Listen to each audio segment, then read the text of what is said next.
Pagi itu sama seperti pagi-pagi lainnya di kediaman Arini dan Bima.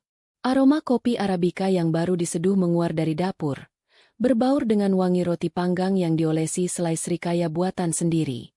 Arini, dengan daster sutra yang membalut tubuhnya, bergerak lincah di antara meja marmer dan peralatan masak canggih yang berkilauan. Semua yang ada di rumah ini adalah cerminan dari kesempurnaan. Rumah 2 lantai dengan gaya minimalis modern di kawasan elit, 2 mobil Eropa yang terparkir rapi di garasi, dan taman belakang dengan kolam renang berair biru jernih yang menenangkan. Kehidupan mereka adalah impian banyak orang. Sebuah potret keluarga sukses yang sering menghiasi majalah gaya hidup. Arini tersenyum tipis saat meletakkan piring berisi telur mata sapi setengah matang, sosis panggang, dan roti gandum di atas meja makan.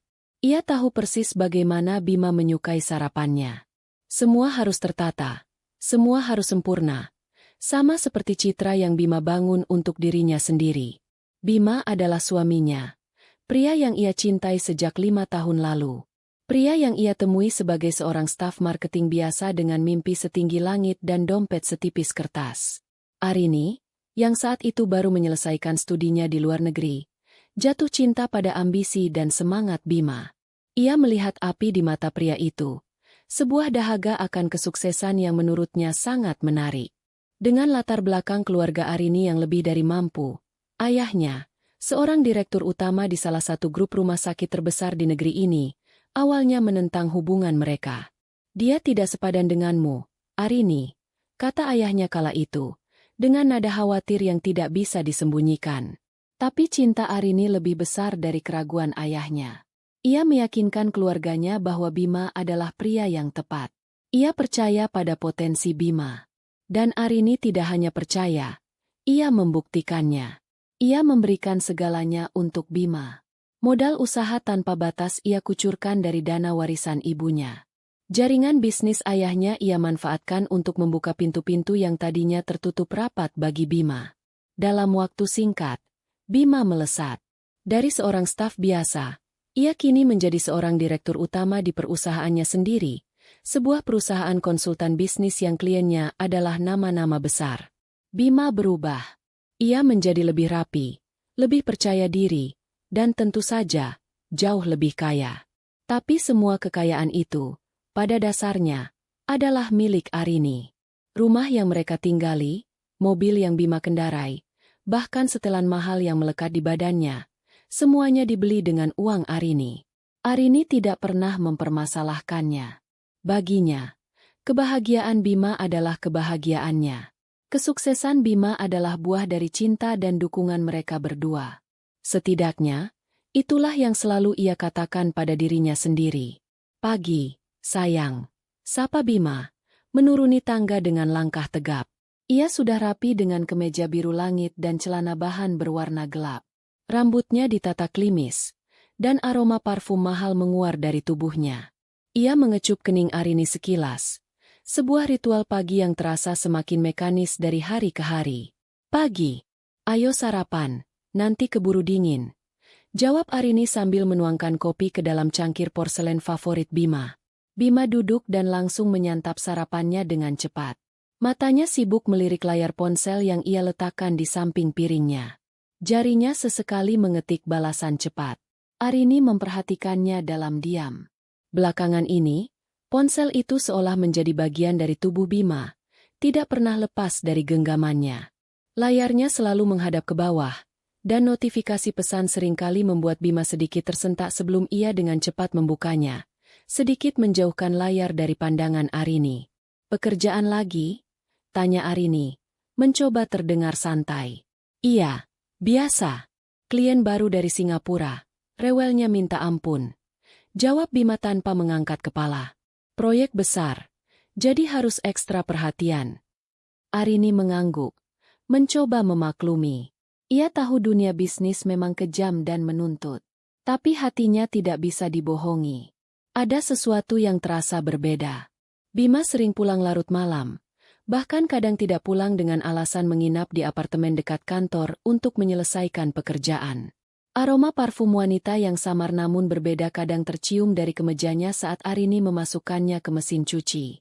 Ketika Arini menanyakannya, Bima selalu punya jawaban yang logis. Oh, itu mungkin parfum sekretaris klien. Tadi kami rapat di ruangan yang sempit. Atau, aku kan sering bertemu banyak orang, sayang. Jawaban-jawaban itu masuk akal, tapi tidak pernah benar-benar menenangkan hati Arini. Suatu sore, beberapa minggu yang lalu, Arini menemukan sebuah struk pembayaran dari toko perhiasan di dalam saku jas Bima yang akan ia bawa ke Penatu.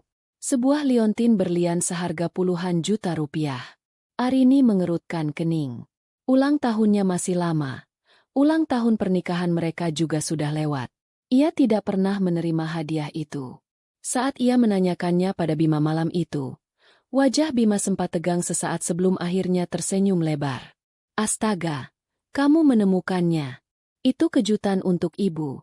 Sayang, bulan depan kan beliau ulang tahun, kata Bima sambil tertawa, seolah Arini baru saja merusak sebuah rencana besar. Arini merasa bodoh. Tentu saja, untuk ibu mertuanya. Bagaimana ia bisa lupa?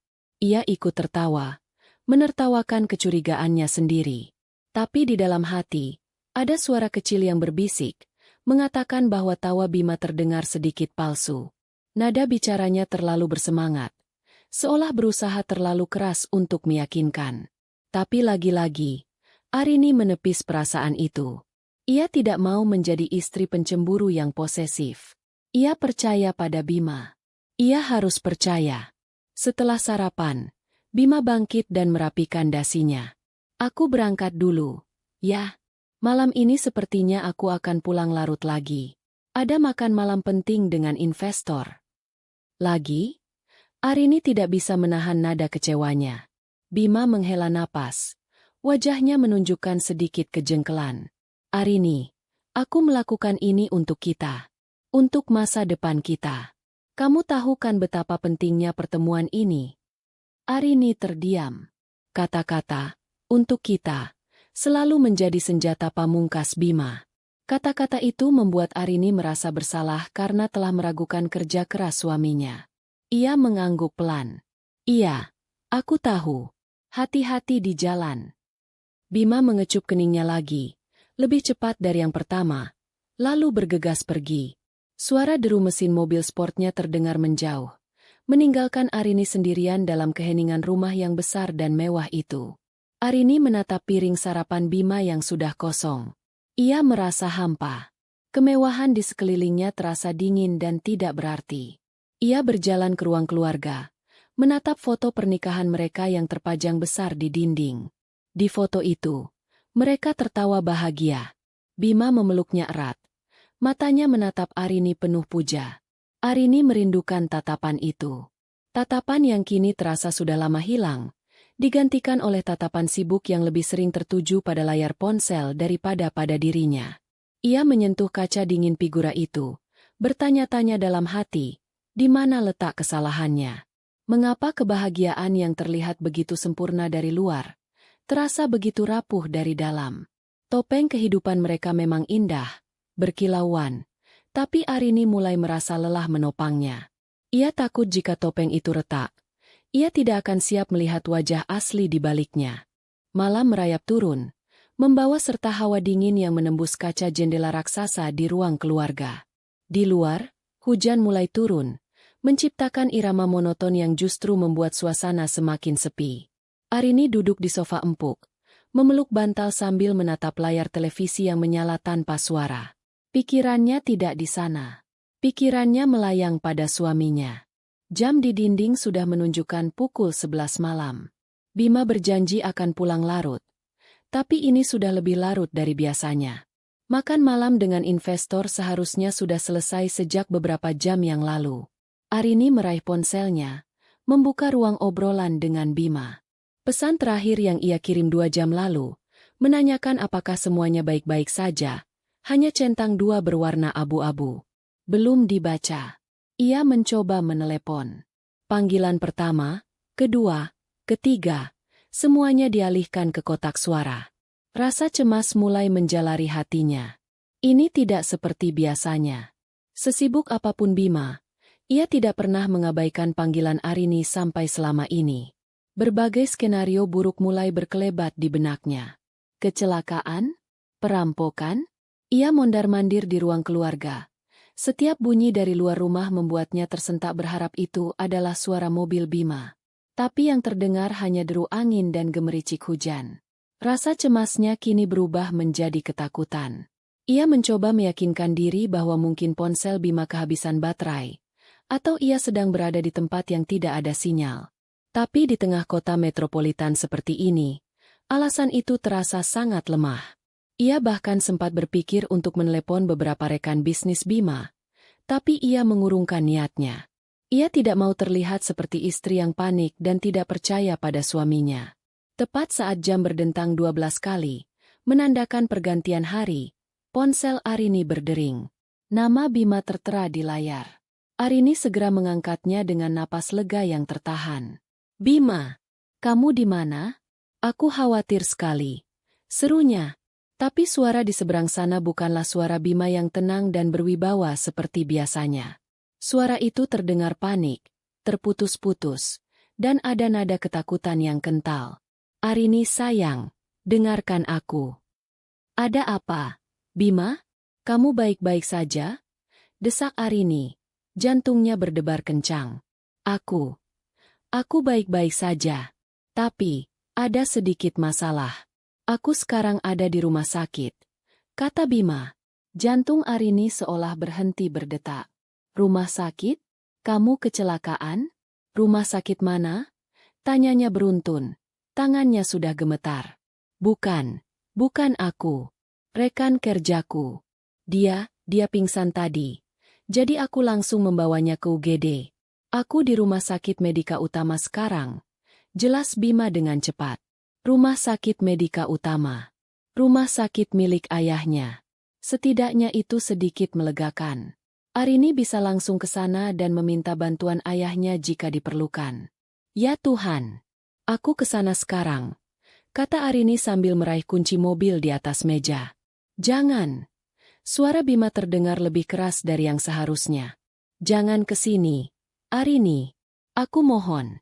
Tidak ada yang perlu dikhawatirkan. Ini hanya kelelahan biasa. Dokternya sudah menanganinya. Aku bisa urus ini sendiri." Permintaan Bima terasa sangat aneh. Mengapa ia melarang Arini datang? Jika rekannya sakit, bukankah wajar jika Arini datang untuk memberikan dukungan? Apalagi ini di rumah sakit keluarganya sendiri. Insting Arini menjerit, mengatakan ada sesuatu yang sangat tidak beres. Kepanikan dalam suara Bima bukan hanya karena khawatir pada rekannya. Ada sesuatu yang lain, sesuatu yang coba ia sembunyikan. "Kenapa aku tidak boleh ke sana, Bima? Aku hanya ingin memastikan semuanya baik-baik saja." Arini mencoba menjaga suaranya tetap tenang, meskipun hatinya sudah dipenuhi sejuta tanya. "Tidak perlu, sayang. Suasananya sedang kacau di sini. Kamu di rumah saja, ya? Istirahat. Nanti kalau sudah selesai, aku langsung pulang dan ceritakan semuanya. Aku janji," bujuk Bima. Suaranya terdengar memohon. Panggilan itu pun ditutup oleh Bima secara sepihak.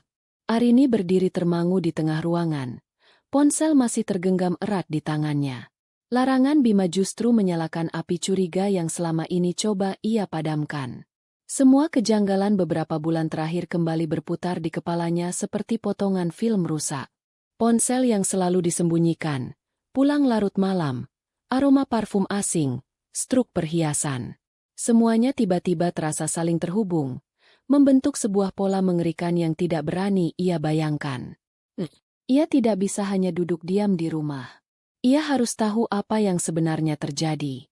Ia tidak peduli dengan larangan Bima. Dengan tangan yang masih sedikit gemetar, ia menyambar kardigan yang tersampir di kursi dan kunci mobilnya. Ia tidak memikirkan penampilannya yang hanya berbalut piyama dan kardigan seadanya. Yang ada di otaknya hanyalah ia harus sampai di rumah sakit Medika Utama secepat mungkin. Perjalanan menuju rumah sakit terasa seperti selamanya. Hujan deras membuat jarak pandang terbatas, dan jalanan licin. Tapi Arini memacu mobilnya, melanggar batas kecepatan. Pikirannya berkecamuk. Ia mencoba menyusun kemungkinan-kemungkinan. Mungkinkah rekan kerja yang dimaksud Bima adalah seorang wanita? Mungkinkah wanita itu lebih dari sekadar rekan kerja?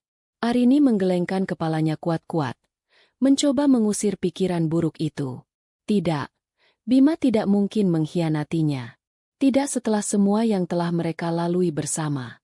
Tidak setelah semua yang telah ia berikan. Sesampainya di lobi rumah sakit yang lengang, Arini langsung menuju unit gawat darurat. Suasana di sana kontras dengan lobi yang sepi. Beberapa perawat dan dokter tampak sibuk. Suara erangan pasien dan bunyi alat medis saling bersahutan. Arini mengedarkan pandangannya, mencari sosok suaminya di tengah keramaian itu. Jantungnya berdetak begitu kencang hingga terasa sakit. Dan kemudian, ia melihatnya. Di sudut ruangan, dekat salah satu tirai pemisah, ia melihat punggung Bima yang sangat ia kenal. Bima tidak sedang berdiri sendirian. Ia sedang membungkuk, memeluk seseorang yang terbaring di brankar. Dari celah tirai yang sedikit terbuka, Arini bisa melihat sosok itu. Seorang wanita muda, dengan perut yang membuncit besar. Wanita itu sedang hamil tua, dan ia sedang menangis di pelukan Bima. Bima mengelus punggung wanita itu dengan lembut, membisikkan kata-kata penenang yang tidak bisa Arini dengar. Namun gerak tubuhnya menunjukkan kelembutan dan kekhawatiran yang luar biasa. Sebuah kelembutan yang sudah lama tidak Arini dapatkan. Dunia Arini seakan runtuh saat itu juga. Kakinya terasa lemas. Napasnya tercekat di tenggorokan. Jadi inilah rekan kerja, itu. Inilah alasan kepanikan Bima. Inilah alasan mengapa Bima melarangnya datang. Semua kepingan puzzle itu kini menyatu, membentuk sebuah gambar pengkhianatan yang begitu menyakitkan. Udara di sekitarnya terasa menipis. Ia ingin berteriak, berlari, dan menghajar mereka berdua. Tapi tubuhnya seolah membeku, terpaku di tempatnya berdiri, menjadi saksi bisu dari drama paling menyakitkan dalam hidupnya. Topeng itu akhirnya pecah berkeping-keping, dan wajah asli di baliknya jauh lebih buruk dari yang pernah ia bayangkan. Waktu seolah berhenti berputar. Suara-suara di sekeliling Arini, erangan pasien, derap langkah perawat, pengumuman dari pengeras suara, semuanya meredam menjadi dengungan tumpul di telinganya. Yang ada hanyalah pemandangan di depannya. Sebuah diorama hidup yang memuakan. Punggung suaminya, Bima, yang begitu ia kenal lekuknya, sedang membungkuk melindungi seorang wanita lain. Seorang wanita hamil. Tangan Bima yang biasa menggenggam tangannya kini sedang mengelus punggung wanita itu dengan gerakan menenangkan yang terasa seperti sayatan pisau di hati Arini. Dingin. Rasa dingin yang menusuk mulai menjalar dari telapak kakinya, naik perlahan ke seluruh tubuhnya, hingga hatinya terasa membeku. Ia tidak bisa bergerak. Kakinya seolah dipaku ke lantai linoleum rumah sakit yang dingin. Napasnya tertahan. Paru-parunya menolak untuk bekerja sama. Ia hanya bisa menatap. Matanya terpaku pada pengkhianatan yang terpampang begitu nyata dan tanpa malu. Ini pasti mimpi buruk. Ia pasti akan terbangun sebentar lagi di ranjangnya yang nyaman. Dan Bima ada di sampingnya, tertidur pulas. Ia akan menertawakan betapa konyolnya mimpi ini. Tapi dinginnya AC rumah sakit yang menusuk kulitnya, bau disinfektan yang tajam, dan pemandangan di depannya terasa begitu nyata. Terlalu nyata. Sakitnya pun terasa nyata. Begitu tajam, begitu dalam, hingga ia bahkan tidak bisa menangis. Rasa sakit itu melumpuhkannya. Arini. Sebuah suara yang dalam dan berwibawa menyentakkan kesadarannya. Suara yang begitu ia kenal. Suara ayahnya. Arini menoleh dengan gerakan patah-patah. Di sana, berdiri ayahnya, Dokter Setiawan, dengan setelan jas kerjanya yang masih rapi meskipun hari sudah larut malam. Ayahnya tampak terkejut melihatnya di sana, pada jam segini, dengan penampilan yang kacau. Piyama sutra yang kusut, kardigan yang asal tersampir, dan rambut yang tidak tertata. "Sayang, kamu kenapa di sini?" tanya ayahnya lagi. Nada khawatirnya begitu jelas. Matanya menatap Arini dengan cemas, lalu menyapu penampilan putrinya dari atas ke bawah. "Ada apa? Kamu sakit?" Arini tidak bisa menjawab. Mulutnya terkunci. Ia hanya bisa menggelengkan kepala pelan. Matanya kembali tertuju pada pemandangan menyakitkan di sudut ruangan. Ayahnya, mengikuti arah pandang Arini, mengerutkan keningnya. Ia melihat sosok menantunya, Bima. Awalnya, ekspresi Dokter Setiawan hanya menunjukkan kebingungan. Apa yang dilakukan Bima di sini selarut ini? Lalu, pandangannya tertuju pada wanita yang sedang ditenangkan Bima. Wanita dengan perut buncit. Wanita yang jelas bukan putrinya. Hening. Keheningan di antara ayah dan anak itu terasa lebih bising dari seluruh kekacauan di UGD. Arini bisa melihat perubahan di wajah ayahnya. Kebingungan itu lenyap seketika, digantikan oleh pemahaman yang datang begitu cepat. Dan setelah pemahaman itu, datanglah sesuatu yang lain. Sesuatu yang dingin dan keras. Rahang ayahnya mengeras, dan sorot matanya yang biasanya hangat kini berubah menjadi setajam pisau bedah. Kemarahan seorang ayah yang melihat putrinya dihancurkan tepat di depan matanya. Tanpa berkata apa-apa lagi, Dokter Setiawan meletakkan tangannya yang kokoh di bahu Arini. Sebuah gestur yang memberikan kekuatan. "Ayo," bisiknya pelan. Namun nadanya tidak menerima bantahan. Ia mulai melangkah, membimbing Arini bersamanya. Setiap langkah terasa berat, seolah mereka berjalan di atas pecahan kaca. Para perawat dan staf rumah sakit yang mengenali direktur mereka menyapa dengan hormat. Namun sapaan mereka seolah tidak terdengar. Beberapa dari mereka menatap Arini dengan pandangan ingin tahu, melihat penampilannya yang tidak biasa dan wajahnya yang pucat pasi. Arini merasa seperti sedang berjalan telanjang di tengah keramaian. Rasa malu dan sakit bercampur aduk menjadi satu. Mereka semakin dekat. Kini Arini bisa mendengar suara Bima dengan lebih jelas. "Tenang, ya. Semua akan baik-baik saja. Dokter bilang hanya kontraksi palsu karena kamu kelelahan," bisik Bima pada wanita itu. Saat itulah Bima, mungkin merasakan ada yang mengawasinya, mengangkat kepala. Matanya bertemu dengan mata Arini. Kemudian, matanya beralih dan bertemu dengan mata mertuanya.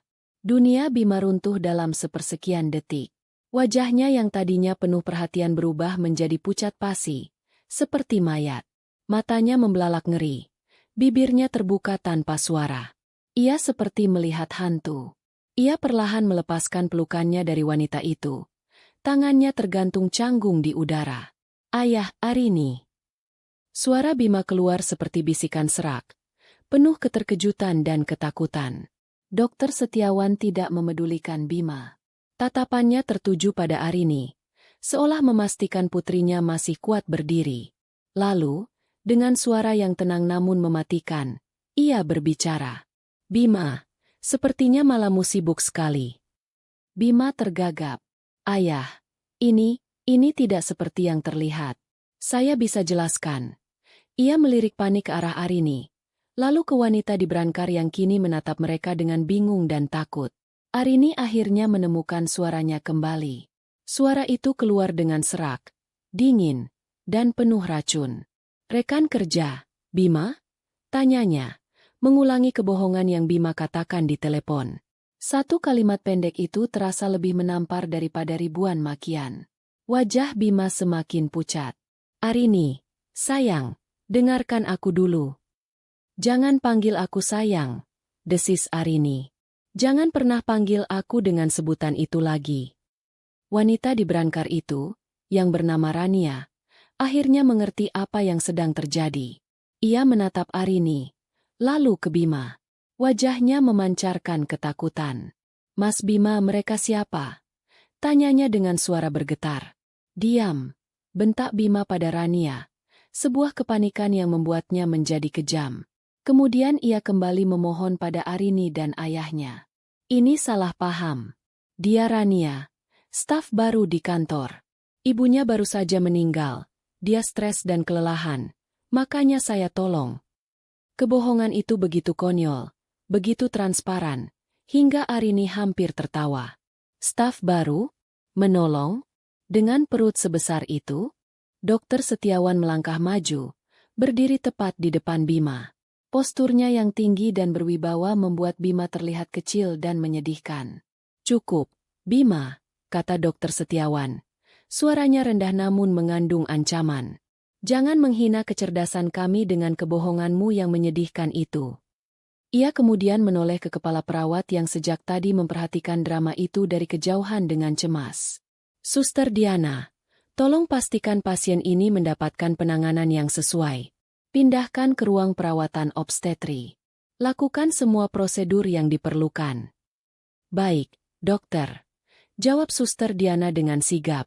Lalu, Dokter Setiawan kembali menatap Bima. Tatapannya begitu dingin hingga bisa membekukan api. Dan untuk Anda, katanya, menggunakan kata Anda yang formal dan berjarak. Setelah pasien ini dipindahkan, saya tidak mau melihat wajah Anda lagi di rumah sakit saya. Kapanpun. Apa Anda mengerti? Itu bukanlah sebuah pertanyaan. Itu adalah sebuah perintah. Sebuah pengusiran. Diucapkan oleh Direktur Utama Rumah Sakit, di tengah unit gawat darurat yang ramai. Beberapa pasang mata kini tertuju pada mereka. Bima dipermalukan di depan umum. Egonya yang setinggi langit diinjak-injak hingga hancur berkeping-keping. Ia hanya bisa menunduk, tidak berani menatap mertuanya, apalagi istrinya. Dokter Setiawan kembali merangkul bahu Arini. Ayo, kita pergi dari sini. Ia membimbing Arini menjauh dari pemandangan itu. Arini tidak menoleh ke belakang. Ia tidak mau melihat wajah Bima yang memelas atau wajah wanita itu yang ketakutan. Ia memfokuskan seluruh sisa kekuatannya untuk terus melangkah, meninggalkan puing-puing pernikahannya di lantai UGD yang dingin itu. Saat mereka berjalan menyusuri koridor yang sepi, Arini merasakan sesuatu yang aneh. Rasa sakit yang tadinya melumpuhkan kini mulai berubah bentuk. Ia tidak hancur. Ia tidak menangis. Di dalam hatinya yang beku, api kemarahan mulai menyala. Api itu membakar habis sisa-sisa cinta dan harapan, menyisakan tekad yang keras dan membara. Ini bukan akhir baginya. Ini adalah sebuah awal. Awal dari pembalasan. Ruang kerja Dokter Setiawan adalah benteng keheningan di tengah hiruk-pikuk rumah sakit. Dinding kayu gelap dipenuhi rak buku berisi literatur medis tebal, dan beberapa foto keluarga terpajang di sudut meja mahoni yang besar. Aroma kopi hitam dan antiseptik samar-samar tercium di udara. Disinilah Arini duduk sekarang, di sofa kulit yang empuk, dengan secangkir teh hangat yang diberikan ayahnya beberapa menit yang lalu. Cangkir itu belum tersentuh. Uapnya menari-nari di udara dingin ruangan. Arini hanya menatap kosong ke arah jendela besar yang menampilkan pemandangan kota yang berkelip di tengah malam. Ia tidak menangis. Matanya kering, tapi tatapannya kosong. Syok yang ia rasakan di UGD tadi telah mengkristal menjadi sesuatu yang lain. Sesuatu yang lebih keras dan lebih dingin. Kekecewaan. Ayahnya duduk di kursi kerjanya. Tidak berbicara, hanya mengamatinya. Dokter Setiawan tahu putrinya lebih baik dari siapapun. Arini bukan tipe wanita yang akan meraung-raung dan meratapi nasib. Luka yang ia rasakan terlalu dalam untuk diungkapkan dengan air mata. Luka seperti itu biasanya akan berubah menjadi kekuatan atau racun. Dan Dokter Setiawan berdoa semoga itu menjadi yang pertama. Setelah keheningan yang terasa panjang, Dokter Setiawan akhirnya angkat bicara. Suaranya lembut, kontras dengan kemarahannya di UGD tadi. Ayah minta maaf, kamu harus melihat semua itu. Nak. Arini menoleh. Matanya yang kosong kini mulai menunjukkan sedikit kehidupan. Sebuah kilatan amarah. Bukan salah ayah. Aku tidak pernah mempercayainya, lanjut Dokter Setiawan. Nadanya datar. Sejak awal aku melihatnya, aku tahu ambisinya lebih besar dari cintanya padamu. Tapi aku melihatmu begitu bahagia. Jadi aku mencoba untuk percaya padanya. Aku salah. Ia tidak mengatakan ini untuk menyalahkan Arini. Ia mengatakannya untuk memvalidasi perasaan Arini. Untuk memberitahu bahwa keraguan yang mungkin pernah Arini rasakan adalah benar. Arini menunduk, menatap cangkir teh di tangannya. Aku yang bodoh. Yah, aku dibutakan oleh cinta. Aku memberinya segalanya, dan dia membalasnya dengan ini. Suaranya bergetar untuk pertama kalinya, bukan karena sedih, tapi karena marah. Dia bahkan tidak punya malu membawa wanita itu ke sini. Ke rumah sakit ayah. Ke dunia kita. Itu adalah kesombongannya, kata Dokter Setiawan tajam. Dia merasa tak tersentuh karena dia memakai nama keluarga kita.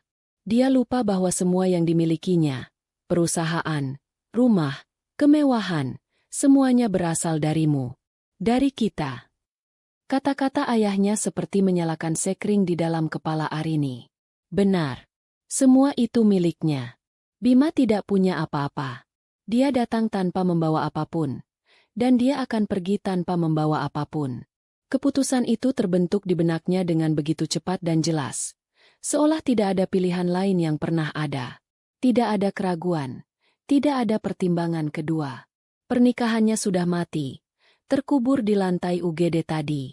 Sekarang saatnya untuk membersihkan bangkainya. Arini mengangkat kepalanya. Tatapan kosongnya telah lenyap. Digantikan oleh sorot mata yang tajam dan penuh perhitungan. Ia menatap lurus ke mata ayahnya.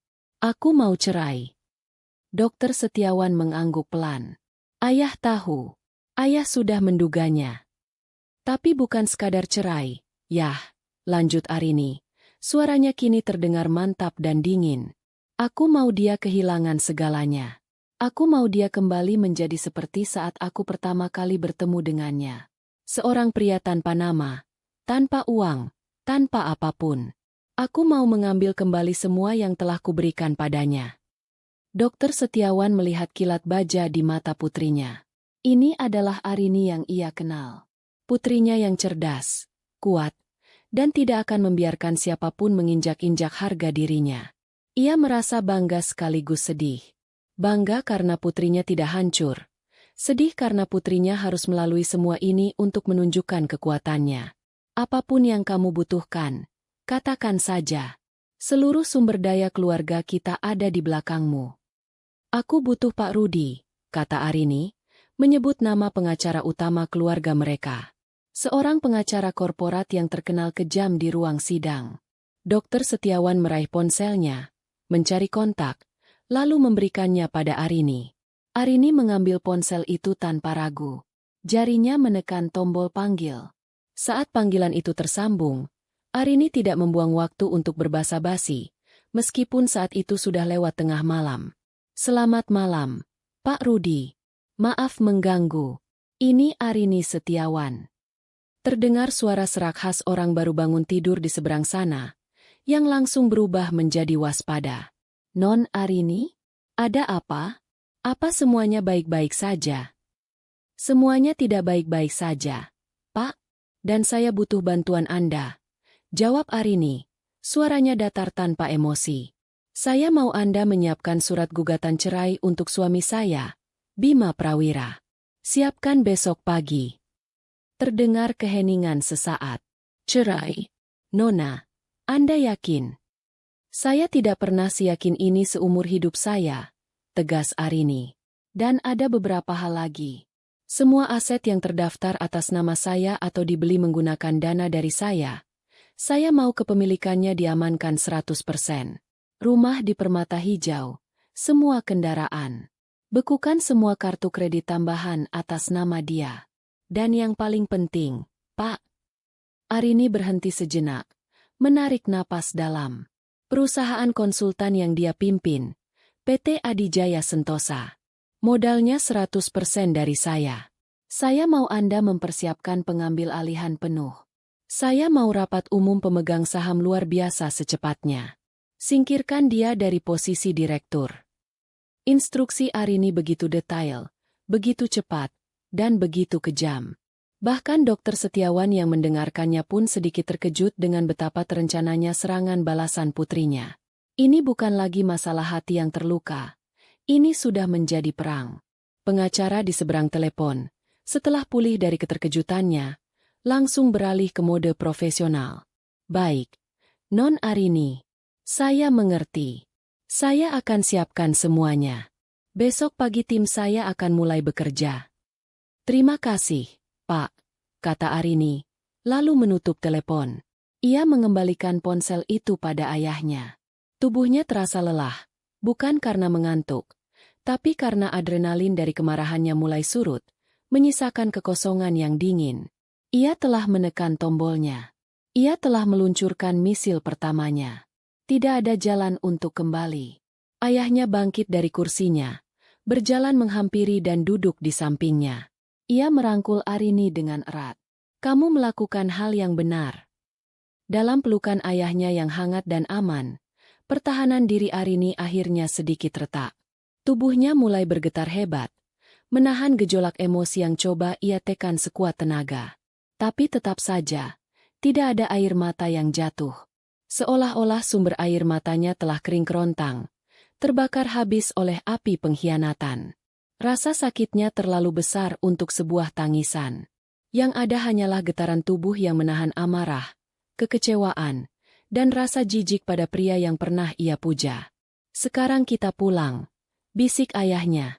Kita hadapi semuanya besok. Malam ini, kamu istirahat. Arini mengangguk dalam pelukan ayahnya. Ia tahu, tidur tidak akan datang dengan mudah. Tapi setidaknya, ia tidak sendirian. Dan ia tahu persis apa yang harus ia lakukan selanjutnya. Pertempuran baru saja dimulai, dan ia tidak akan berhenti sampai ia memenangkannya. Bima telah membangun istananya di atas kebohongan menggunakan hartanya. Sekarang, Arini sendiri yang akan meruntuhkan istana itu hingga ke fondasinya, dan mengubur Bima hidup-hidup di bawah reruntuhannya. Bima tidak tidur semalaman. Setelah diusir dari rumah sakit, ia menghabiskan sisa malamnya di sebuah hotel melati yang pengap di pinggiran kota. Satu-satunya tempat yang bisa ia tuju. Ia tidak mungkin menemui Rania dalam kondisi panik seperti ini. Ia harus berpikir. Otaknya bekerja keras, mencoba mencari jalan keluar dari bencana yang ia ciptakan sendiri. Ia terus meyakinkan dirinya bahwa ini hanyalah kemarahan sesaat. Arini mencintainya. Ya, Arini pasti masih mencintainya. Besok pagi, setelah amarah Arini dan mertuanya mereda, ia akan datang ke rumah, memohon ampun, bersujud jika perlu. Ia akan berjanji untuk meninggalkan Rania dan memperbaiki segalanya. Ia yakin Arini akan luluh. Arini selalu memaafkannya. Pagi harinya, setelah membersihkan diri seadanya, ia mencoba menelepon Arini. Panggilannya langsung ditolak. Ia mencoba lagi. Ditolak lagi. Setelah percobaan kelima, panggilannya tidak lagi tersambung. Diblokir.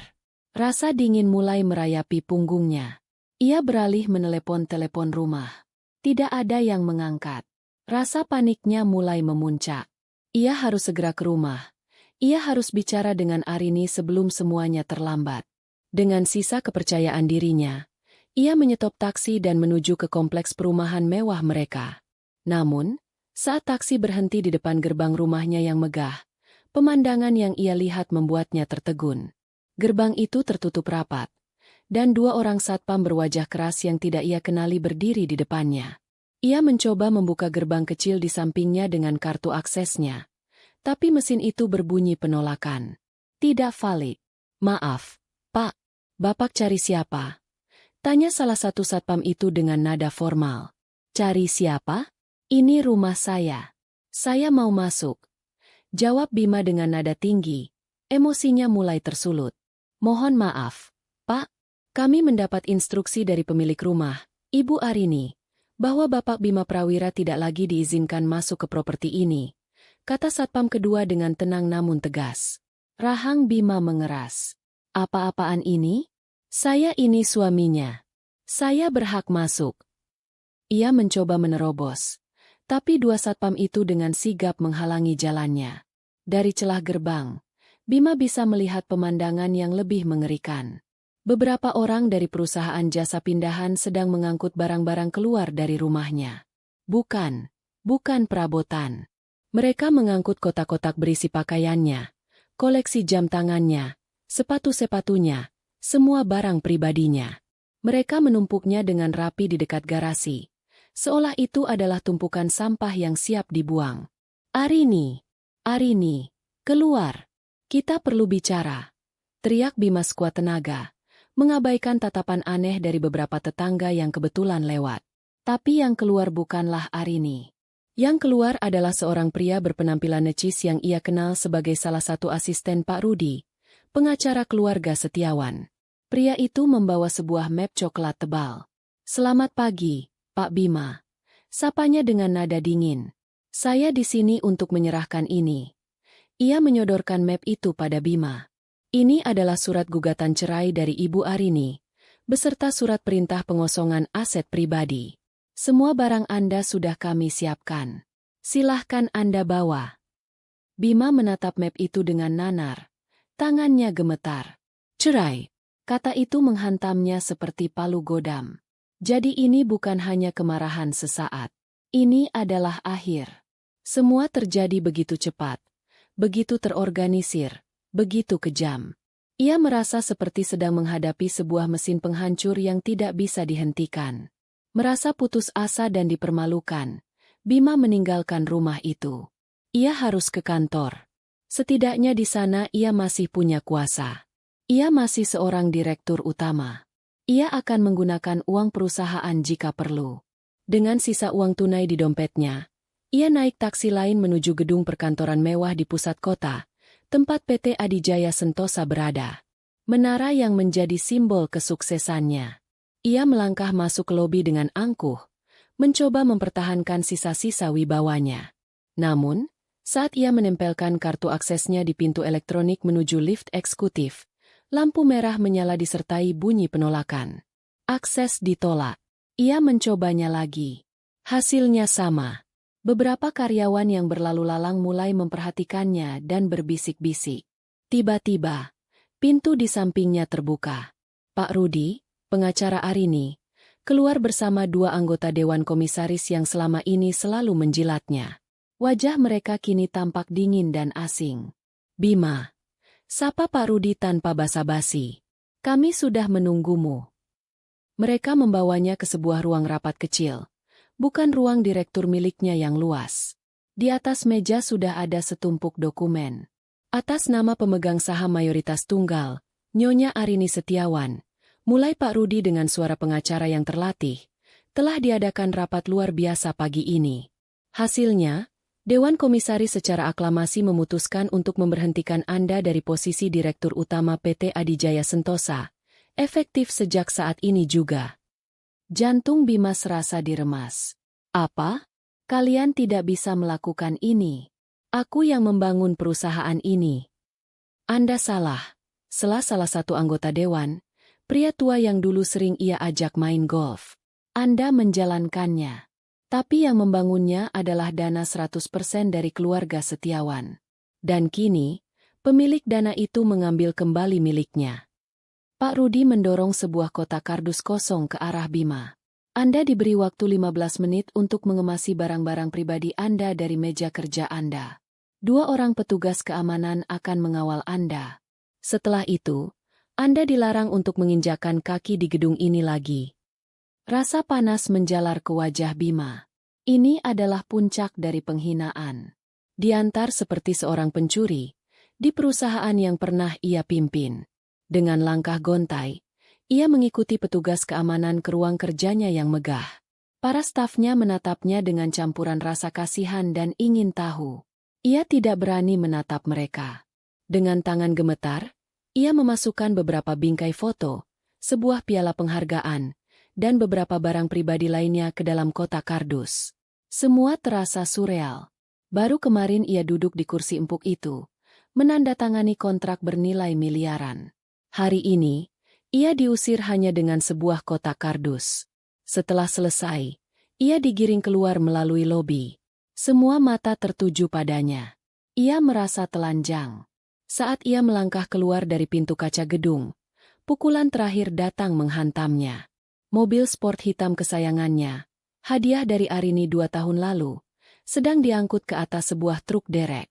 Seorang pria berjas menghampirinya dan menyerahkan selembar surat. Surat penarikan kendaraan atas nama pemilik sah, Arini Setiawan. Bima hanya bisa berdiri mematung di trotoar yang ramai. Di tangannya ada sebuah kotak kardus berisi sisa-sisa kehidupannya yang hancur. Ponselnya berdering. Nama Rania muncul di layar. Ia mengangkatnya dengan lemas. Mas, kamu di mana? Aku udah boleh pulang dari rumah sakit. Kamu nggak jemput aku? Terus ini biaya administrasinya gimana?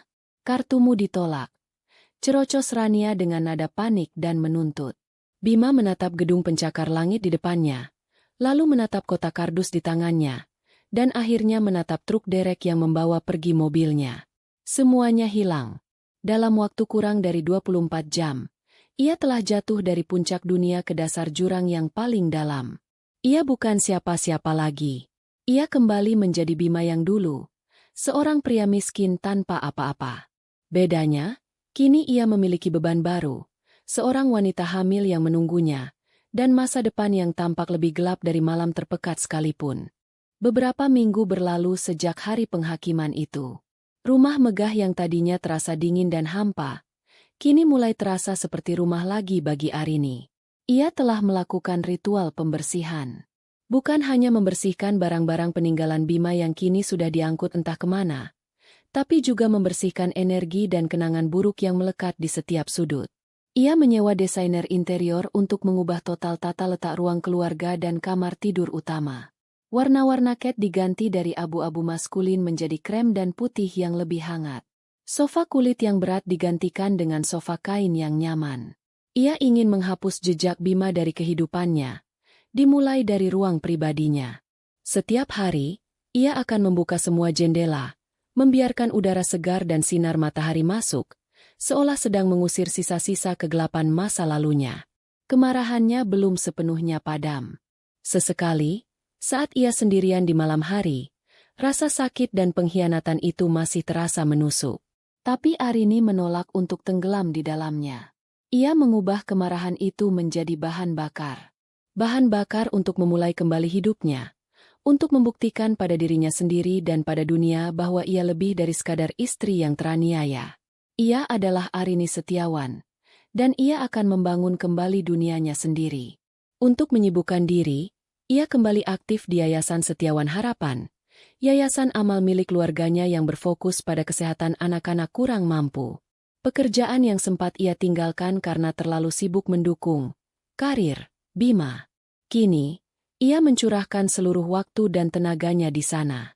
Ia turun langsung ke lapangan, mengunjungi panti asuhan, dan mengawasi program bantuan di bangsal anak Rumah Sakit Medika Utama. Melihat senyum anak-anak yang ia bantu memberikan ketenangan yang tidak pernah ia dapatkan dari kemewahan materi.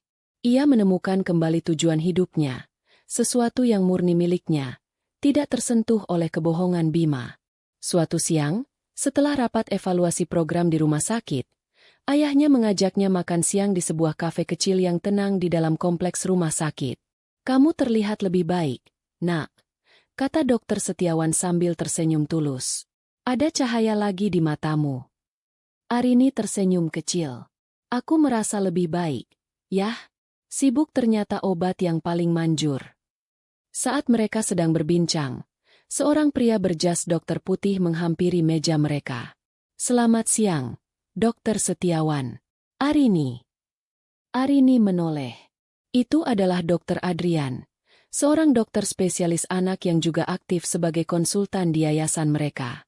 Arini sudah mengenalnya selama beberapa tahun sebagai kolega ayahnya, tapi mereka tidak pernah benar-benar akrab. Dokter Adrian adalah pria yang tenang, dengan senyum ramah dan sorot mata yang teduh. Ia adalah kebalikan dari Bima yang selalu berapi-api dan penuh pesona palsu. "Adrian, kebetulan sekali. Ayo, bergabung dengan kami," ajak ayahnya. Dokter Adrian pun duduk bersama mereka. Berbeda dengan pria lain yang mungkin akan canggung atau mencoba menghiburnya dengan kata-kata klise, Adrian bersikap sangat normal. Ia tidak menyinggung sama sekali tentang perceraian Arini. Sebaliknya, ia justru membahas pekerjaannya dengan penuh semangat. "Arini, saya baru baca proposalmu tentang program dukungan psikologis untuk orang tua dari anak-anak penderita kanker. Itu ide yang brilian," katanya dengan tulus.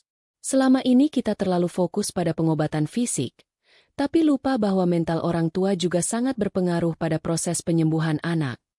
Arini merasa terkejut sekaligus senang. Seseorang benar-benar membaca proposalnya dengan detail dan mengapresiasinya. "Terima kasih, dokter. Saya hanya merasa itu adalah bagian yang hilang dari program kita." Perbincangan mereka mengalir dengan lancar. Adrian berbicara tentang beberapa pasien kecilnya dengan penuh kasih sayang, menceritakan kisah-kisah lucu dan mengharukan dari bangsal anak. Ia mendengarkan dengan penuh perhatian saat Arini menjelaskan ide-idenya untuk yayasan. Untuk pertama kalinya setelah sekian lama, Arini merasa terlibat dalam sebuah percakapan yang setara, di mana opininya dihargai. Ayahnya lebih banyak diam, hanya tersenyum melihat interaksi mereka. Sejak makan siang itu, interaksi Arini dan Adrian menjadi lebih sering. Terkadang mereka tidak sengaja bertemu di koridor rumah sakit dan berakhir dengan minum kopi sambil bertukar pikiran tentang pekerjaan. Adrian sering mengiriminya tautan jurnal medis atau artikel tentang filantropi yang relevan dengan pekerjaan Arini. Semua dilakukannya dengan cara yang santai dan profesional, tanpa ada kesan menggoda atau mengambil kesempatan. Suatu sore, Arini sedang mengunjungi salah satu panti asuhan binaan yayasan. Suasana hatinya sedang sedikit murung.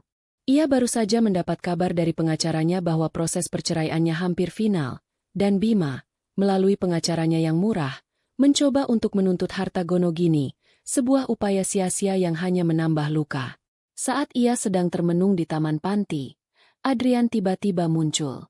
Ternyata ia baru saja selesai melakukan pemeriksaan kesehatan rutin untuk anak-anak di sana. "Taman ini tempat favorit saya," sapa Adrian lembut, seolah tahu Arini sedang butuh teman bicara. Mereka duduk di bangku di bawah pohon rindang. "Hari yang berat?" tanya Adrian pelan. Arini menghela napas. Entah kenapa, di depan Adrian, ia merasa tidak perlu memasang benteng pertahanan. "Sedikit.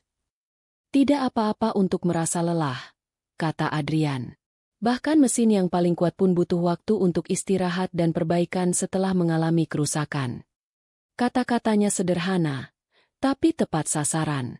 Ia tidak mengatakan, "Kamu harus kuat," atau "lupakan saja semua itu." Ia memvalidasi perasaannya. Ia mengerti. "Saya hanya tidak mengerti," bisik Arini, lebih pada dirinya sendiri. Bagaimana seseorang bisa membuang begitu saja cinta dan kepercayaan yang sudah dibangun bertahun-tahun demi sesuatu yang sesaat? Adrian terdiam sejenak, menatap anak-anak yang sedang bermain di kejauhan.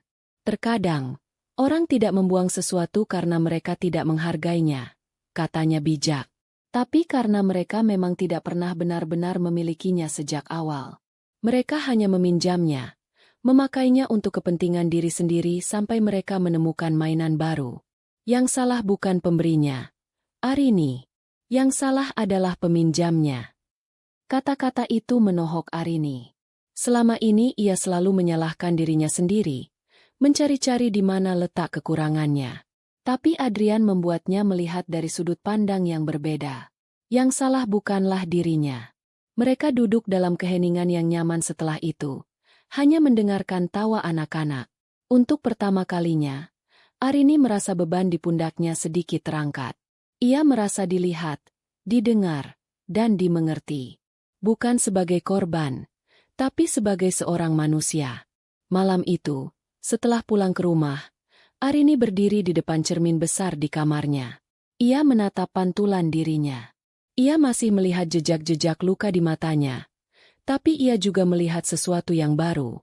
Sebuah secercah harapan. Ia tersenyum tipis pada bayangannya sendiri. Senyum yang tulus. Yang pertama setelah sekian lama. Ia tahu jalan di depannya masih panjang. Tapi ia tidak lagi merasa sendirian. Babak baru dalam hidupnya telah dimulai. Dan mungkin, sosok penyembuh itu telah datang tanpa ia sadari. Kehidupan baru Bima berbau apak dan putus asa. Setelah diusir dari surga dunianya, ia dan Rania terpaksa menyewa sebuah rumah kontrakan petak di sebuah gang sempit yang padat di pinggiran kota. Dunia yang begitu asing baginya. Dinding-dindingnya lembab dengan cat yang mengelupas. Lantainya plesteran kasar yang selalu terasa berdebu, dan atapnya seringkali bocor saat hujan turun, menciptakan melodi tetesan air yang menyedihkan di dalam ember-ember plastik. Kemewahan rumah Arini yang beraroma terapi bunga lili kini digantikan oleh bau campuran dari selokan yang mampet dan asap masakan tetangga yang menusuk hidung. Suara yang ia dengar bukan lagi alunan musik klasik yang menenangkan, melainkan tangisan bayi, pertengkaran suami istri dari balik dinding triplek, dan deru motor yang knalpotnya dibobol. Ini adalah neraka barunya. Pesona hubungan terlarang mereka menguap lebih cepat daripada embun di pagi hari. "Rania, Wanita yang tadinya terlihat begitu manis dan memuja saat menjadi simpanannya, kini berubah menjadi sosok yang berbeda. Kehamilannya yang semakin membesar, ditambah dengan stres karena kejatuhan finansial mereka yang mendadak, membuatnya menjadi lebih pemarah dan banyak menuntut. Wanita yang dulu ia puji karena tidak materialistis, kini setiap hari mengeluhkan tentang uang. "Mas, uang belanja sudah habis," keluh Rania suatu pagi, sambil mengaduk nasi dan sebutir telur di wajan yang sudah menghitam. "Hanya itu yang bisa mereka makan." "Pakai dulu uang yang kemarin," jawab Bima ketus. Matanya terpaku pada koran bekas yang ia temukan di depan rumah, pura-pura mencari lowongan pekerjaan. "Uang kemarin sudah habis untuk bayar tukang urut." "Kamu tahu kan kakiku bengkak terus," sergah Rania. Suaranya meninggi. "Dulu waktu kamu masih sama istrimu, jangankan tukang urut, spa di hotel bintang 5 pun kamu bisa bayar. Sekarang untuk makan saja susah." Serangan itu selalu datang. Perbandingan antara kehidupannya yang dulu dan sekarang. Setiap keluhan Rania adalah sebuah pengingat akan semua yang telah ia hilangkan. Rasa bersalah dan jengkel bercampur menjadi satu di dalam diri Bima. "Bisa tidak kamu berhenti mengungkit-ungkit itu terus?" bentak Bima, melempar koran itu ke lantai. "Aku juga sedang pusing. Kamu kira aku menikmati hidup seperti ini? Ya, siapa suruh kamu sebodoh itu? Kenapa semua aset atas nama istrimu? Laki-laki macam apa kamu?" Balas Rania tak mau kalah. Pertengkaran seperti ini sudah menjadi menu harian mereka. Cinta dan gairah yang pernah membara di antara mereka kini padam, terkubur di bawah tumpukan tagihan, kekecewaan, dan saling menyalahkan. Bima melihat Rania bukan lagi sebagai bidadari penyelamat dari pernikahannya yang membosankan, melainkan sebagai beban. Beban yang terus mengingatkannya pada kebodohannya. Mencari pekerjaan adalah sebuah babak penghinaan yang lain. Namanya, Bima Prawira, yang dulu begitu disegani di dunia bisnis, kini seolah menjadi racun. Berita perceraiannya dengan Arini Setiawan, putri dari konglomerat Dokter Setiawan, menyebar dengan cepat dari mulut ke mulut di kalangan elit bisnis. Semua orang tahu bagaimana ia jatuh. Ia dipermalukan, diusir, dan hartanya dilucuti. Tidak ada satupun perusahaan besar yang mau mengambil risiko mempekerjakan pria dengan reputasi seperti itu. Koneksi-koneksi yang dulu memujanya kini bahkan tidak mau mengangkat teleponnya. Ia terpaksa menurunkan standarnya. Dari melamar posisi direktur, turun menjadi manajer, lalu turun lagi menjadi supervisor. Tapi bahkan untuk posisi itu pun ia ditolak. Riwayat pekerjaannya yang terlalu mentereng justru menjadi bumerang. "Dengan pengalaman Anda sebagai CEO, kami rasa posisi ini tidak cocok untuk Anda, Pak," kata seorang manajer SDM muda dengan sopan, yang artinya adalah, "Kami tidak mau mempekerjakan orang yang punya masalah dengan keluarga Setiawan." Ego dan harga dirinya terkikis setiap hari. Ia mulai melamar pekerjaan apa saja. Staf marketing, sales, bahkan admin. Tapi penolakan demi penolakan terus datang. Sisa uang pesangon yang berhasil ia dapatkan sebelum benar-benar ditendang dari perusahaannya semakin menipis. Dihabiskan untuk biaya sewa kontrakan dan kebutuhan Rania yang semakin membengkak menjelang persalinan. Ia bahkan terpaksa menjual satu-satunya barang berharga yang tersisa padanya, sebuah jam tangan mewah edisi terbatas, dengan harga yang sangat murah kepada seorang tengkulak di pasar loak. Uang itu terasa membakar tangannya. Uang dari hasil menjual kenangan kejayaannya. Suatu sore, saat ia berjalan gontai di sebuah pusat perbelanjaan setelah wawancara kerja yang gagal, ia berpapasan dengan salah satu mantan anak buahnya di perusahaan. Pria itu, yang dulu selalu membungkuk hormat padanya, kini hanya menatapnya sekilas dengan pandangan campuran antara kaget dan kasihan, sebelum akhirnya pura-pura tidak melihat dan berjalan cepat melewatinya. Penghindaran itu terasa lebih menyakitkan daripada 1000 hinaan. Di mata dunia, ia bukan siapa-siapa lagi. Ia hanyalah cerita kegagalan. Ia pulang ke kontrakan dengan perasaan hancur. Di sana, Rania sedang menangis. "Aku habis dari puskesmas," isaknya. Kata bidan, "tekanan darahku tinggi. Aku harus banyak istirahat dan makan makanan bergizi." "Bergizi, Mas?" Bagaimana mau makan bergizi kalau setiap hari kita hanya makan telur dan mie instan? Bima hanya bisa diam, bersandar di dinding yang lembab. Ia menatap perut Rania yang besar. Di dalam sana ada seorang anak. Anaknya. Seorang anak yang akan lahir di tengah kemiskinan dan keputusasaan. Ia merasa terperangkap. Tidak ada jalan keluar. Glamour dan kesenangan dari perselingkuhannya kini menagih bayaran. Dan bayarannya ternyata adalah seluruh sisa hidupnya, yang harus ia jalani di gang sempit yang pahit ini. Kontraksi itu datang di tengah malam buta. Rania terbangun dengan jeritan tertahan. Wajahnya pucat dan basah oleh keringat dingin. "Mas, perutku sakit sekali. Sepertinya sudah mau lahiran," rintihnya sambil mencengkeram lengan Bima. Bima tersentak bangun, dilanda kepanikan. Ia tidak punya mobil. Tidak ada uang untuk memesan taksi dengan argo malam yang mahal. Dengan panik, ia berlari keluar, mengetuk pintu tetangga sebelahnya, seorang supir angkot yang sering mangkal di ujung gang. Setelah dibujuk dengan sisa uang terakhir di dompetnya, pria itu akhirnya setuju untuk mengantarkan mereka ke puskesmas terdekat, satu-satunya fasilitas kesehatan yang biayanya bisa mereka jangkau. Perjalanan di dalam angkot yang berguncang itu terasa seperti siksaan. Rania terus mengerang kesakitan, sementara Bima hanya bisa memegang tangannya dengan perasaan campur aduk antara cemas, takut, dan entah kenapa, sedikit kesal. Kelahiran ini terasa seperti puncak dari semua masalahnya, bukan sebuah momen yang membahagiakan. Puskesmas itu sangat berbeda dari rumah sakit Medika Utama yang megah tempat ia terakhir kali melihat Arini. Tidak ada lobi yang dingin dan wangi, yang ada hanyalah ruang tunggu yang sempit dan ramai, dengan beberapa kipas angin berkarat yang berputar lesu di langit-langit. Bau karbol dan obat-obatan generik begitu pekat. Proses persalinan Rania berlangsung lama dan sulit. Bima hanya bisa menunggu di luar, mendengarkan jeritan istrinya yang bersahutan dengan jeritan dari bilik-bilik persalinan lainnya. Ia merasa sendirian dan tidak berdaya. Tidak ada dokter setiawan yang bisa ia hubungi untuk meminta bantuan. Tidak ada fasilitas kelas 1 yang bisa ia andalkan. Yang ada hanyalah kenyataan pahit dari status sosialnya yang baru. Akhirnya, setelah penantian yang terasa seperti selamanya, seorang bidan keluar dengan wajah lelah. "Selamat, Pak. Anaknya laki-laki. Tapi lahirnya kecil. Beratnya hanya 2,2 kilogram. Harus sering disusui dan dijaga agar tidak kedinginan." Bima masuk ke dalam ruangan. Ia melihat Rania terbaring lemas. Dan di sampingnya ada sesosok bayi mungil yang terbungkus kain bedong. Kulitnya sedikit keriput dan kemerahan. Saat ia menatap wajah bayi itu, ia tidak merasakan gelombang kebahagiaan seperti yang sering ia lihat di film-film. Yang ia rasakan adalah beban yang semakin berat di pundaknya. Satu lagi mulut yang harus ia beri makan. Satu lagi nyawa yang bergantung padanya. Sementara ia sendiri hampir tenggelam.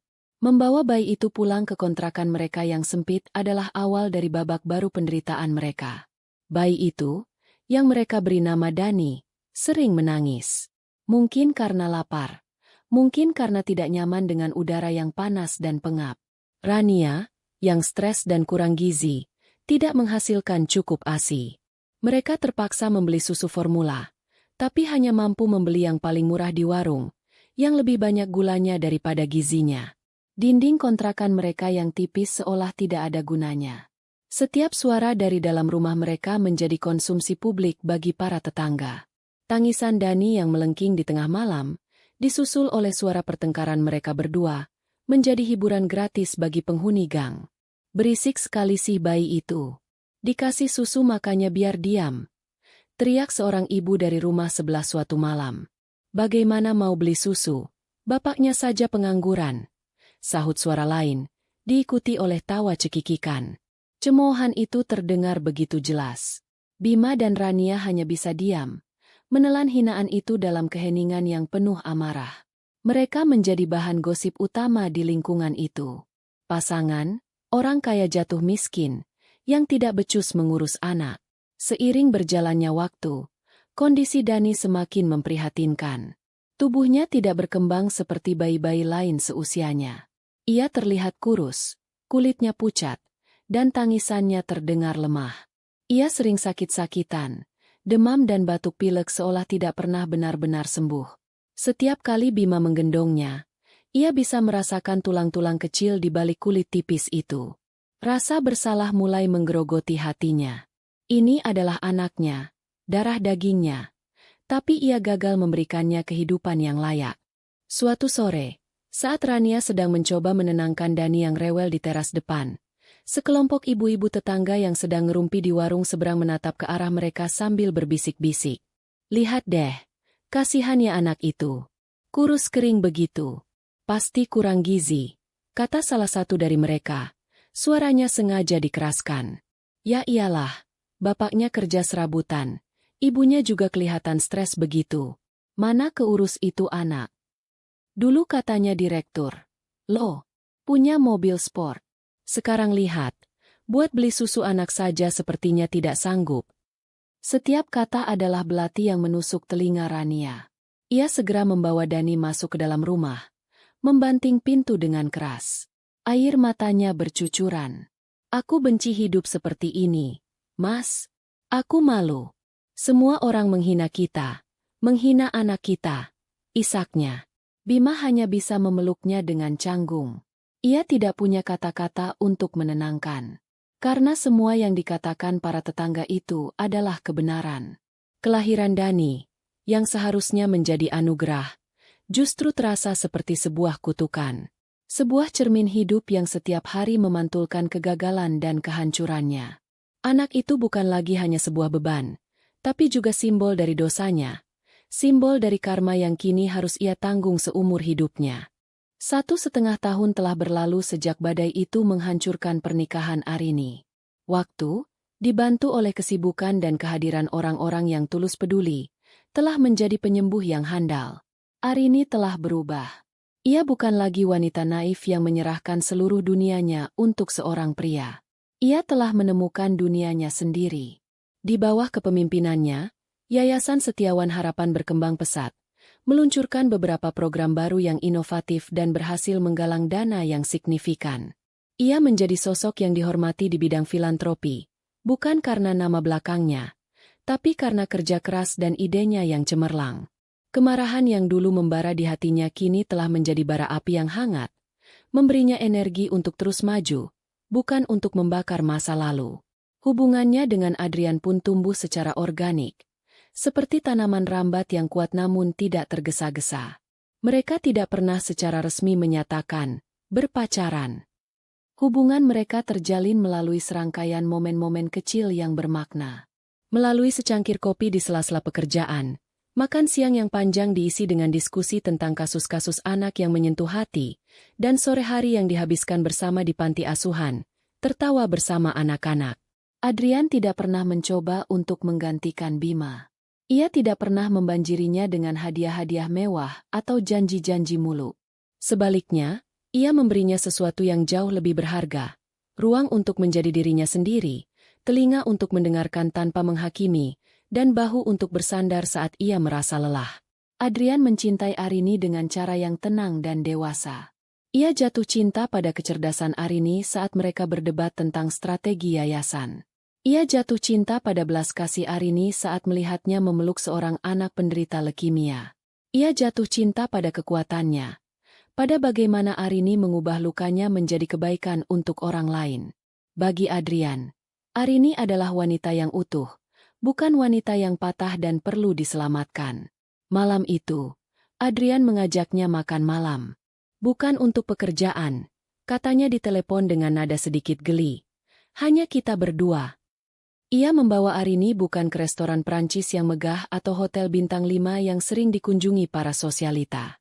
Ia membawanya ke sebuah restoran kecil di puncak sebuah bukit, dengan taman terbuka yang menghadap langsung ke kerlip lampu kota di bawahnya. Tempat itu sederhana, romantis, dan jauh dari keramaian. Hanya ada beberapa meja yang tersebar di antara tanaman-tanaman hias, dan alunan musik jazz yang lembut mengalun di udara. Mereka makan sambil berbincang ringan. Tentang hari mereka, tentang sebuah buku yang baru mereka baca, tentang film yang ingin mereka tonton. Suasana begitu nyaman dan mudah. Arini merasa bisa bernapas lega.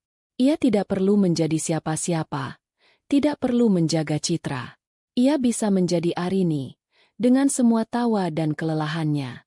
Setelah makan malam, Adrian mengajaknya berjalan-jalan di taman kecil di samping restoran. Di atas mereka, langit malam begitu cerah, dipenuhi taburan bintang yang tak terhitung jumlahnya. Mereka berhenti di sebuah gazebo kayu yang sunyi. "Arini," panggil Adrian lembut. Suaranya terdengar sedikit berbeda dari biasanya. Ia berbalik menghadap Arini. Tangannya meraih kedua tangan Arini dan menggenggamnya dengan hangat. "Aku sudah lama ingin mengatakan ini, tapi aku menunggu waktu yang tepat. Menunggu sampai aku yakin kamu benar-benar siap untuk melangkah ke depan. Bukan karena kamu kesepian atau butuh pelarian, tapi karena kamu memang menginginkannya." Jantung Arini mulai berdebar sedikit lebih cepat. "Aku sudah mengenalmu cukup lama," lanjut Adrian. Matanya menatap Arini dengan dalam dan tulus. "Aku melihatmu saat kamu berada di puncak kebahagiaanmu. Dan aku juga melihatmu saat kamu berada di titik terendah.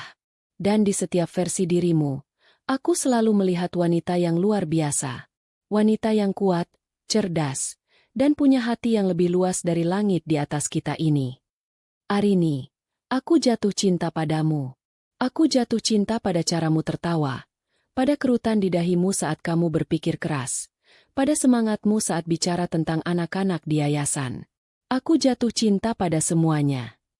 Ia berhenti sejenak, mengambil napas dalam-dalam. "Aku tahu masa lalumu tidak mudah. Aku tidak akan pernah memintamu untuk melupakannya, karena itu adalah bagian dari perjalanan yang membuatmu menjadi dirimu yang sekarang. Aku hanya ingin bertanya, apakah kamu mau mengizinkanku untuk menjadi bagian dari masa depanmu?" Dengan gerakan perlahan, Adrian berlutut dengan satu kaki. Ia mengeluarkan sebuah kotak bludru kecil dari sakunya. Saat ia membukanya, sebuah cincin dengan berlian sederhana namun berkilau indah memantulkan cahaya bintang. "Aku tidak bisa menjanjikan kehidupan yang sempurna tanpa masalah," katanya dengan suara bergetar menahan emosi. "Tapi aku berjanji akan selalu jujur padamu. Aku berjanji akan selalu menjadi rekan setimu, menghadapi suka dan duka bersamamu. Aku berjanji akan menghormatimu, mendukung mimpimu, dan membangun sebuah rumah yang penuh dengan tawa dan kedamaian, bukan hanya kemewahan. Arini Setiawan, maukah kamu menikah denganku?" Air mata akhirnya mengalir di pipi Arini. Tapi ini bukan air mata kesakitan atau kekecewaan seperti dulu. Ini adalah air mata kelegaan, kebahagiaan, dan rasa syukur yang meluap. Di hadapannya, berlutut seorang pria yang menawarkan sebuah kemitraan, bukan kepemilikan. Seorang pria yang mencintai jiwanya, bukan statusnya. Seorang pria yang melihat semua bekas lukanya dan tidak takut, malah ingin membantu merawatnya. Dengan suara serak yang bahagia, ia menjawab, "Iya, iya, aku mau, Adrian." Adrian tersenyum lebar, senyum paling bahagia yang pernah Arini lihat. Ia menyematkan cincin itu di jari manis Arini. Cincin itu terasa pas, terasa benar. Saat ia bangkit, ia memeluk Arini dengan erat. Dalam pelukan itu, Arini merasa telah menemukan rumahnya. Sebuah tempat yang aman, hangat, dan nyata. Beberapa hari kemudian, mereka memberitahu kabar bahagia itu pada Dokter Setiawan.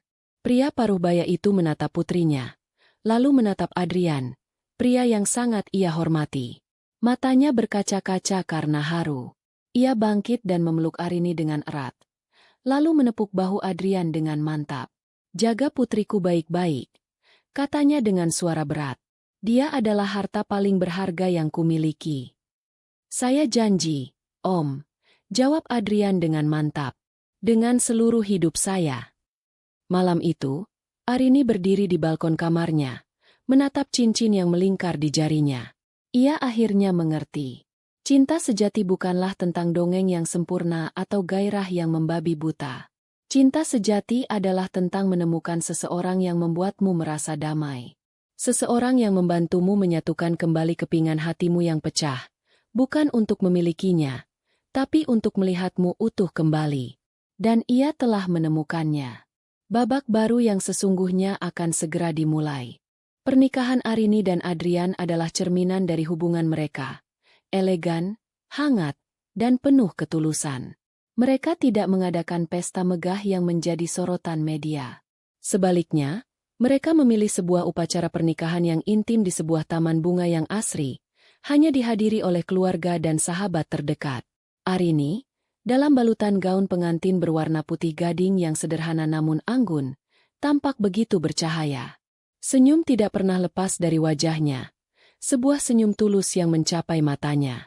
Di sampingnya, Adrian berdiri tegap, menatapnya dengan tatapan penuh cinta dan pemujaan yang tidak dibuat-buat.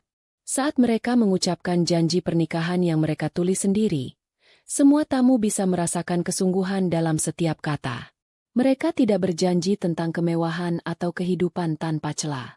Mereka berjanji untuk saling mendukung, untuk saling jujur, dan untuk menjadi tim dalam segala situasi. Dokter Setiawan, yang berdiri di barisan depan, menyeka air mata harunya. Ia melihat putrinya telah benar-benar sembuh dan menemukan kebahagiaan yang sejati, sebuah kebahagiaan yang dibangun di atas pondasi rasa hormat dan kepercayaan, bukan kebohongan dan kepura-puraan. Pesta setelahnya diisi dengan tawa, musik lembut, dan perbincangan hangat. Semua terasa benar, semua terasa damai. Itu adalah awal dari kehidupan yang pantas didapatkan Arini. Di belahan lain kota itu, di waktu yang sama, sebuah takdir yang sangat berbeda sedang dijalani. Bima pulang ke kontrakannya yang pengap dengan langkah yang diseret. Tubuhnya pegal linu setelah seharian bekerja sebagai kuli angkut di sebuah gudang distributor minuman. Debu dan keringat menempel di kulitnya, menciptakan lapisan kotor yang lengket. Bau asam keringatnya bercampur dengan bau minyak angin yang ia oleskan di pinggangnya setiap malam. Inilah hidupnya sekarang.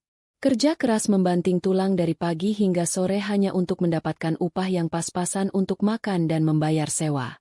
Saat ia membuka pintu, pemandangan yang menyambutnya seperti biasa, berantakan dan suram. Pakaian kotor menumpuk di sudut, piring-piring kotor tergeletak di dekat bak cuci, dan bau susu basi menguar di udara. Rania sedang duduk di lantai, menyuapi Dani, putra mereka yang kini berusia hampir 2 tahun, dengan bubur encer. Dani terlihat lebih kecil dari anak seusianya. Ia kurus, matanya cekung, dan gerakannya lesu. Ia hanya menatap kosong bubur yang disuapkan ke mulutnya, tanpa antusiasme. "Dari mana saja kamu? Ini sudah malam," semprot Rania tanpa menoleh. Nada suaranya selalu tajam dan penuh tuduhan. "Kerja. Kamu pikir aku dari mana? Main golf?" balas Bima sinis. Ia melempar tasnya ke lantai dan merebahkan diri di atas tikar pandan.